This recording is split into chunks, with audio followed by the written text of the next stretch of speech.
നമ്മുടെ സോണിയുടെ A6400K എന്ന് പറഞ്ഞ ലേറ്റസ്റ്റ് മോഡലാണിത്. നമുക്ക് ഇത് വാങ്ങിക്കുമ്പോൾ ഇപ്പോൾ 3 കൊല്ലം നമുക്ക് വാറണ്ടി കിട്ടുന്നുണ്ട്. 64 GB മെമ്മറി കാർഡ് ഇൻബിൽഡ് ആയിട്ട് കിട്ടുന്നുണ്ട്. നിങ്ങളൊരു 65 റേഞ്ചിലൊക്കെ നിങ്ങളൊരു മിറർലെസ് ക്യാമറ ഫോട്ടോഗ്രാഫിക്കും വീഡിയോഗ്രാഫിക്കും ഒക്കെ നോക്കുന്നുണ്ടെങ്കിൽ സോണി റേഞ്ചിൽ വേണമെന്നുണ്ടെങ്കിൽ നിങ്ങൾക്ക് കൺസിഡർ ചെയ്യാൻ പറ്റുന്ന ഒരു മോഡലാണ് കേട്ടോ. 6400 2020 ഇറങ്ങിയതാണ്.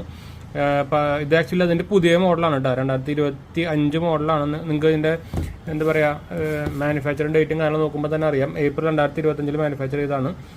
90,000 ആണ്. ഇത് കിറ്റ് ലെൻസ് വെച്ചിട്ടാണ് വരുന്നത്. 2 മോഡൽ അവൈലബിൾ ആണ്. ഒന്നെങ്കിൽ നിങ്ങൾക്ക് 1650 കിറ്റ് ലെൻസും അല്ലെങ്കിൽ നിങ്ങൾക്ക് 18135mm കിറ്റ് ലെൻസ് കൂടിയിട്ടുള്ള 2 മോഡൽ നിങ്ങൾക്ക് അവൈലബിൾ ആണ് കേട്ടോ.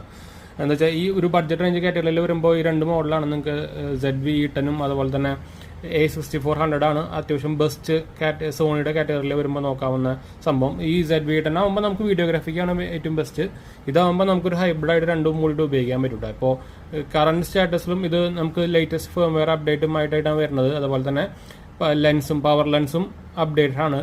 വേർഷൻ 2 ആണ് വരുന്നത്. ഇത് നമ്മുടെ ഈ ZV-E10 വരുന്ന പവർ ലെൻസിനായിട്ടും അപ്ഗ്രേഡ് ചെയ്തിട്ടുണ്ട് അവർ. അപ്പോൾ അതുകൊണ്ടാണ് പറഞ്ഞത് ലേറ്റസ്റ്റ് മോഡലെന്ന് പറയാൻ കാരണം കേട്ടോ. അപ്പോൾ ഇത് ആക്ച്വലി ആമസോണിലൊക്കെ അവൈലബിൾ ആണ്. ഞാൻ ഫ്ലിപ്കാർട്ടിൽ അവൈലബിൾ ആണ്. ഞാൻ വേണമെങ്കിൽ ടാഗ് ചെയ്യാം. ആരെങ്കിലൊക്കെ വാങ്ങിക്കാൻ ഇൻട്രസ്റ്റ് ഉണ്ടെങ്കിൽ ടാഗ് ചെയ്യാൻ മറക്കണ്ട.